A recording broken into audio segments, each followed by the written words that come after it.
sa English go po. ahead. Okay. Better. Sige. Nung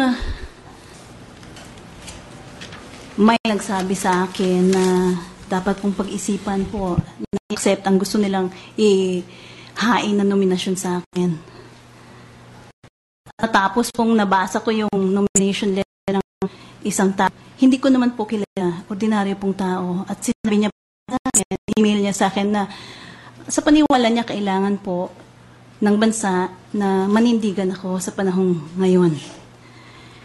Inisip ko po yung nung ako na-appoint at ang sinabi po ng mga ay nagsabi po nga na triumph of intellect over politics. Ngayon yung mga ganun pong reception, hindi ko inaasahan. Nung Abril po at nung Marso ng taon ito, may 2 huwes na pumunta po sa akin. Hinana po talagang they went out of their way. Isa po Muslim, isa po kasi pareho hindi ko sila kilala, pero parehong sinabi nila, gusto po naming itulad ang aming buhay sa inyo. Lalo na po kung paano kayo magpahiwatig ng lakas ng inyong mga conviction sa inyong mga opinion. Sabi pa nga ng isa, yung asawa po ng Muslim na huwes, sana po ang aking anak ay matulad sa inyo. Tinago ko po ito sa aking puso at ako'y nagulat na lamang po ng itong mga gusto pong i-nominate ako nagsasabi na meron kasing dimension na madadala sa debate tungkol sa leadership ng hudikatura na hindi pa napag-uusapan. Importante na yung mga values namin yon at yung mga ideals namin yon mapag-usapan. Kaya tungkulin mong tanggapin itong nominasyon na ito. At ninamnam ko po pinagnilay-nilay ko po at inisip kong maaring po ngang may sinasabi silang mahalaga. At nung Sabado nga po, si Father Joel Tabora, pasensya na po at nagamit ko ang pangalan niya, siya po ay presidente ng Ateneo de Davao. Sinabi niyo po dun sa Ignatian Festival na matapos na marinig niya akong magsalita noong April 28 sa Davao, yung graduation po ng graduate school ng Ateneo de Davao. At matapos na marinig niya yung aking 7 panununtunan sa buhay bilang isang mahistrado, napilitan po siya, naudyukan po siya, na pag-isipan po ang edukasyon sa iyo, ang leadership formation program nila. At kailangan po nilang pag-isipan kung paano po sila makakapag-produce ng more public servants like Justice Sereno. Sa buong pagkumbaba ko po sinasabi ito kasi sa akin para makarinig ng mga ganong salita in public sa isang taong kasing halaga niya, hindi po natin pwedeng basta't maliitin. Pinag-isipan ko po, ako po ba ay mana?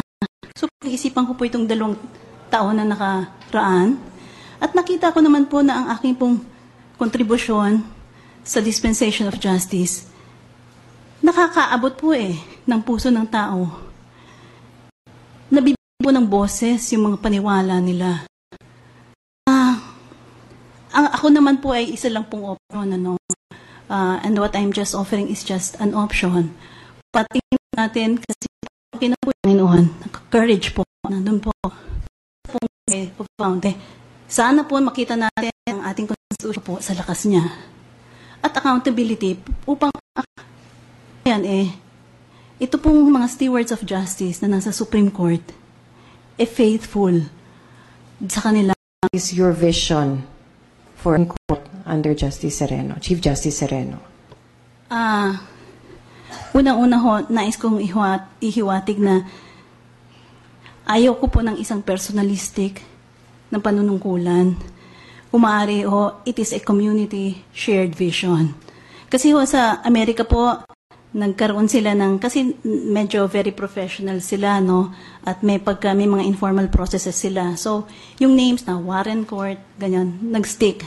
Pero isang cultural handicap po natin ito na masyado nating ina-attach ang reform sa tao. So, ang gusto po sana shared values na makikilala hindi dahil sa akin, kundi dahil po na maraming nakiakibat sa paniniwala na akin lamang naman pong sinimulang bigkasin, na nandun naman po sa puso. Kasi marami naman pong huwes na talagang napakaganda ho ng intensyon. Kailangan lang pong mabigyan ng artikulasyon yung mga intensyon na yon. Yung leadership ko po will be marked by a willingness to create a generation of judges who are going to commit themselves to sunduan na maaari tayong madala bilang isang united na bansa. So, siya po ang magiging panuntunan natin. Igagalang po natin siya. Igagalang po natin ang proseso ng pagsususog sa konstitusyon o pagbabago nito. Kasi kailangan po ang history. Always ask this of the very young ones aspiring to join the judiciary. How will you ensure that you will not lose steam, that you will not burn out before it's time to go? Alam niyo ho, yung aking 52 years po naging napaka-colorful. Hindi ko po naintindihan noon na aking decision po, nung ako'y 26, na iwanan po ang aking buhay sa Makati upang bigyan po kung naging puno po yung aking 52 years. At ganun rin pong magiging puno ng ang aming mga meetings at ang aming mga sessions. Tumutuloy po ako sa bahay, nag-exercise po ako, ginagawa ko po yung mga hobbies, and then nanonood po ako ng broad sense of the world. Exciting po yun eh. So, pagpagod po ako, pagpapahinga po, hihingi po ng lakas mula sa Panginoon. Tomorrow is another day, balik ulit. At iniingatan ko po ang aking kalusugan. Kasi kung hindi ho natin ingatan ng kalusugan natin, manghihina po tayo at magkakaroon pa tayo ng mga periods ng physical and mental weakness. Ingat na ingat po ako na yung energy nandun lagi para yung justice na po na kailangan ng ating taong bayan masisilbihan po. Where do you draw all this passion?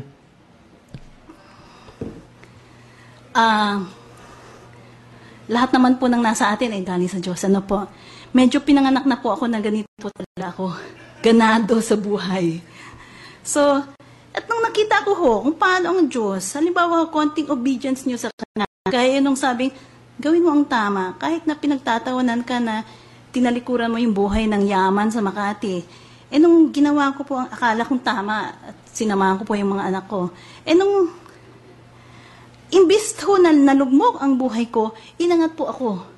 So, ano po yan kumbaga, it's even more incentive to be thankful, to be energetic, and to dream great things for God. So, yun po kasi sa paniwala ko dahil lang Diyos ay napaka lucky po. We serve a great King. Paano tayo manghihina? Bakit hihina ang ating passion? Napaka tindi po ng kanyang passion for His people. Yun po ang dito po nanggagaling yung energy ko. Thank you, Justice. My last question. You show so much passion for work. You also show a deep sense of faith. Were there instances wherein you found conflict between your faith and upholding the rule of law? And if so, how did you resolve? Po ako, Panginoon, kung ikaw ay napakabuting Diyos, paano po na ang evil intentions ng mga tao ay nananaig sa iba't ibang intensyon? So, ang nangyari po, nakita ko po na ang plano ng Panginoon ay sa panghabang buhay at eternal po. Sabihin na nating manaig ng panandalian ang kasamaan. Hindi naman po yun forever. Titigil din po yan. At ang good at ay may nanaig. Pati ang reward po ng Diyos ay hindi lamang dun sa kasong hinahawakan ko. Pag magbuhos ho ng blessing ng Diyos is in every facet of your life. So hindi ka makakomplain. At pinapangako naman po niya na maaaring maig sa panahong yun. Ngunit mayroon pong sumpa. Ang dulot ng mga masasamang gawain. So, tama po ba